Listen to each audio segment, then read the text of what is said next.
What's up, everybody? It's Coach Rhodes, Coach Bird here. Welcome to episode 2. What's up? We're welcome to see you back tonight. Hope you enjoyed the conversation we have today. Look, we're learning, Coach. This is, old head and a not-so-young buck anymore, trying to figure this thing out. So there's been an issue with the naming, trying to find us online, but we really appreciate it. We got a lot of subscribers already, man. It's great support. We appreciate you guys taking time to check us out. We'll kind of take our time, but we are looking at a new name, trying to figure some stuff out here. But the main thing is we just want to share this content. So like we said last week, we just enjoy having conversation about sports, and we're going to try to do it in a little unscripted manner and have a good time with it. So, but this week we want to add a new segment. It's called Can't Make This Up with Coach Bird. So Coach Bird's going to give us a story this week. See what we got, Coach. From your 29 years of coaching and teaching, give me a good story. Like 29 years, I've seen a lot of funny stuff and been a part of a lot of funny stuff. And there's one story that kind of stands out to me. We were at Wallace Rose Hill, and I tell this story all the time down there at a coaching clinic. We used to go to coaching clinic, had a lot of buddies, Coach Loman down there at Bandy's High School, and they wanted to hear this story every time. And the story never changed, but it's kind of funny. But we went down to Wallace one night on a Thursday night, probably, I think it was a JV game early in the 2000s when I was at Hopton. And I don't know if they were beating us pretty bad or whatever. I'm sure we weren't beating them. But it was on the kickoff, and we had a kid ain't never played a lot. I mean, he probably first year he's ever played football. But Wallace kicked the onside kick. I said, well, here we go. So they kicked the onside kick, and I kind of noticed this kid out there. So it was squibbling to us, and he doesn't turn around. He kicks it back over their head. Kicks it back up. So here we go. 22 people out there in the officials, ain't nobody moving. I couldn't do nothing but laugh because I really didn't understand what he was doing. But so that's one of the better onside kick stories I've ever heard. So they onside kicked us, and we onside kicked right back to them with the same play. So I asked the officials at the end of the game, I said, you ever seen anything like that? They said, not in many years. But stuff like that I've seen a lot of, and I'm going to have a lot of stories with you. But that's them boys at Bandy's. The more we sit out there in the afternoon, I had to tell the story 2 or 3 times. That's the main thing they talked about. So that's a good strategy for somebody one day. Onside kick, and you just kick it back over the head and see what goes on. Can't make it up. You can't make that up here. Oh, God. So what happened? Did y'all get the ball back? I don't even remember. I was laughing. I don't know if they didn't re-kick or it was their ball or so. I really don't matter because I was down in the end zone kind of. I said, what is going on here? And I can't even remember. You don't remember what happened. But it was some funny stuff now. That's crazy. That's crazy. Well, we had a pretty good week last week. Had some good times with our video and our content. Picked a few games, had some winners, had a few losers. I was on that SEC under 1.2 mini. I think the total was 47.5 on that Georgia game, and it ended up at 48. So a little bit of a bad beat there. But some crazy news in college football this week, Coach. There's 4 Division I football programs whose mascot is the Owls. And all 4 of those football programs had fired their coaches. So we're going to do a little trivia, Coach. I need to know what 4 schools in Division I football had Owls as the head coach. Let's say Temple. It's 1. Temple. What is it? FIU? FAU. That's FAU. Tom Herman. That's 2. Give me a little hint. Texas. State of Texas. Texas. I don't know. You tell me. Rice. That's right, Rice. Okay, and then I don't even like Rice. That's why I didn't think that. The 4th one is Kennesaw State. So bad week to be an Owl. If you're a head coach, that was rough this week. I think all 4 of them were fired within the last couple of weeks. But yeah, man, 4. And even crazier, 3 of those schools are in the American Athletic Conference, which obviously I'm a Pirates fan. We're in the American. Yep. I'd never put that together because, Rice, their brand is the R, and Temple, their brand is the T. I don't even know their mascots. Somebody said that the other day, and I got doing some research on that junk, and I said, man, that's crazy. So, but yeah, bad week. I guess if anybody else in America's last Owls, you might want to change that up. You might want to go and get your resume right. To the Hawks or the Dolphins or something, but you probably need to change that up because that ain't a real good stat. Oh, me. Well, let's jump into some games this week, Coach. First one up is a Thursday night matchup. So we're at the time we're recording here, Georgia Tech is a favorite. It's at Georgia Tech. They're favorite 8.5 points. They're getting 8.5 points at home, and the total's 51.5. What you got for us on the Wolfpack and the Yellow Jackets? I mean, 9 points is a lot of points, and neither one of those teams are just outstanding. I looked at some stuff, and I think State's giving up 30 points a game, and they're kind of struggling. They had that quarterback carousel, but I think they finally found their pitcher there. But on the other hand, Georgia Tech probably just come off the biggest upset in football a couple weeks ago, beat Miami. Yeah. So, they got to kind of riding high. I mean, they got King back, and I think he's the difference maker. He's the difference maker. If I was probably to pick a team, I might would take the points, but I think Georgia Tech takes care of them a little bit here. So I know all the State fans, it's all that little Wolfpack stuff, but you ever been stung by a yellow jacket? It kind of hurts. It kind of hurts. It kind of hurts. So all that, anytime you hear that, that Wolfpack stuff tonight, I think they're going to be pulling out them stingers out their backside. So you got Georgia Tech. I got Georgia Tech maybe winning straight up. Straight up. Kind of, if you want to lean with the points, you might take that, but I think Georgia Tech wins. So watch out for them stingers, Wolfpack.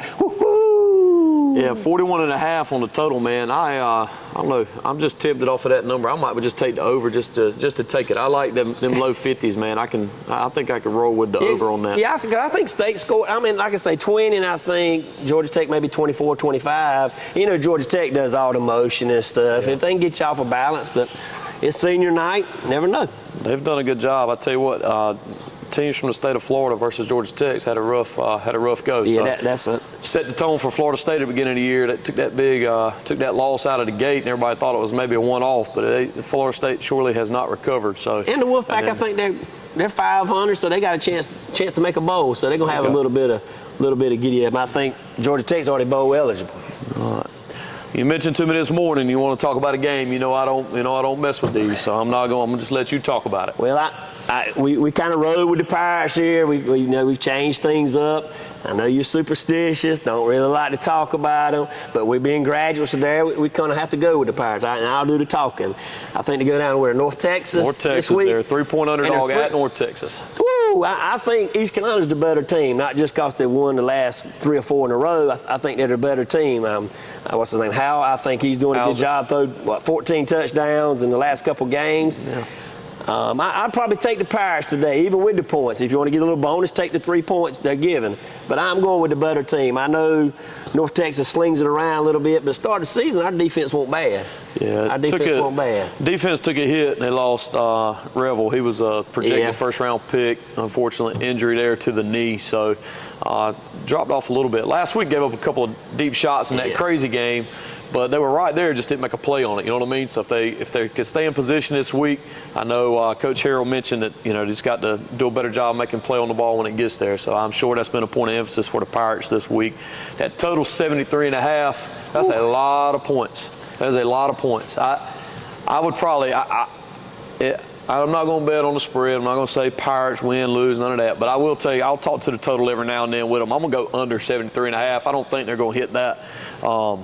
But, hey, if it is, that'll be a fun football game to watch. Anytime that ball is slinging all over the yard, man, that's good stuff. Yeah, we just can't. We've already won the bad game last week, but, winning breeds winning. So maybe we'll kind of roll in. I'm like you, Coach. 73 is a lot of points, but I will take the 3 points. And I think East Carolina beats them straight up. I think they beat them straight up. I think they fix some things, and we're coming back to Donnie Ficklin coming up with about a 4-game win streak. There you go, man. That's what I'm talking about. All right. You were on them last week. You were on Kansas last week, but I also know you're a big primetime fan, Coach. We talked about putting this one on the slate here today to talk about, have some discussion. Got Colorado at Kansas. Colorado's a 2.5-point favorite on the road. Totals 59.5. Last week, like I said, Kansas was our sleeper last week, and I think this may be one of the tougher challenges Colorado and Prime has had to face. Like I said, Kansas has lost 4 games with under 5 points, and they just knocked off 2 top 15 teams in the last 2 weeks. Yeah. The big thing with Kansas here is they're a run team. They like to pound the ball, and up front, Colorado's been a little bit shaky. I think they're getting a little better, but Kansas is rushing for 200 yards a game. So if Kansas can, and that's got to be the game plan. If I'm coaching right now at Kansas, that's the game plan. I want to keep the 2 Heisman candidates off the field. Mr. All, everything, Hunter. He can score one and he can pick six. So he can score on both sides of the ball. And you know the son throws it around. He's thrown for 3,000 yards. So if I was Kansas, I'd want to slow that game down a little bit and keep that offense off the field. And I'm sure that's probably going to be their game plan. But on the other side, people might doubt Prime, but what has he done down at Colorado? He's won football games. Yeah. It's I tell you, I'm going to just take Colorado straight up -2.5. I think they cover. Honestly, I think they win by 2 scores. And whether or not he wins the Heisman, Travis Hunter is a special talent. You know, people question his size and things like that. I sure do hope that he can have a healthy and long career in the NFL, because I just think guys like that with that kind of talent, man, it makes the game fun to watch. I enjoy watching it. I know they got all the other stuff going on with the watches and stuff and pregame and mess like that, but when they step on the field, Travis Hunter, he's a baller. I mean, he makes plays, and it's exciting to watch. I like to watch guys like that, and I wish him the best. And you know, I wouldn't mind seeing him win the Heisman, to be honest with you. Has a big impact on both sides of the ball, like you mentioned. So, like I said, if they win out, they're gonna get a chance to be in the playoffs. And I think to get in the playoffs, he should be the Heisman candidate. Kansas, you got to keep them off the field, or it's going to be a long night for you, a long afternoon whenever they play. But I'm gonna go with Colorado. I think prime time's got them set where they want to be, and I'm going to 2 Heisman candidates, and we're going to take even minus the points. I say it's like you said, touchdown or 10-point game. I think it's 10+ points. So can't go without speaking on this game. It's a top 10 matchup. Number 5 Indiana at number 2 Ohio State. We're recording this. Ohio State's getting 13.5 points. Talking about Indiana, number 5 team in the country at Ohio State, number 2 in the country, 13.5 points for Ohio State. I'm going to be honest with you. I think Ohio State, it could go either way, but 13.5 points is a lot of points. I don't see them beating them by 2 scores, 2 touchdowns. I'm going to take Indiana plus 13.5 right here. That coach's mindset is my kind of mindset. It's an old school approach. No nonsense, and you hear some of his sound bites, man. They're awesome. I also think Ohio State's going to struggle a little bit offensively, and I just got a good feeling about Indiana this week. So Indiana plus 13.5. I like it because Ohio State starts off slow. Every game this year they started off slow the first half and then try to catch up the second half. I think they might be jumping on the bear this week. Right. I think Indiana's got an opportunity to win straight up, but I'll take the points. Yeah. Well, Coach, I got a lock of the week right here. All right. Lock of the week. I'm going to be on them again. All right, got Illinois at Rutgers, okay? And the line started off, Illinois was a 1.5 underdog. I'm going with Illinois. It's now -1. Illinois -1. I'm taking Illinois -1. That's my lock of the week. And I think that's going to be good to us. So, you got a lock of the week, Coach? I probably got a lock of the week. I'm going with Lane. I like Coach Kiffin down there. They travel to the Swamp. They're in the playoff run. They're already in it right now as it goes. But right. I know everybody talks about they average 40 points a game, how bad their offense is. But if you look at it on the backside, they're only giving up 12 points a game, and they played a lot of. And in the SEC, that's pretty impressive. good. That's pretty impressive. Yeah. So I know they scored early on, and they beat Georgia 28-14. Right. So I mean, you hold people like that to under 12, 14 points. That's my lock of the week. I know it's about a 9-point spread. I know it's senior night down in the Swamp, but I think Kiffin and them get it done. I think they may even cover the spread. All right, well, there it is, guys. Hey, we appreciate you. Before we get out of here, I'd like to give a little what's up to my son Brady. His birthday's this week. We like to show Campbell a little bit of love. I don't think they play this week, but we show everybody some love. There you go. Happy birthday, Brady. Take care. Peace.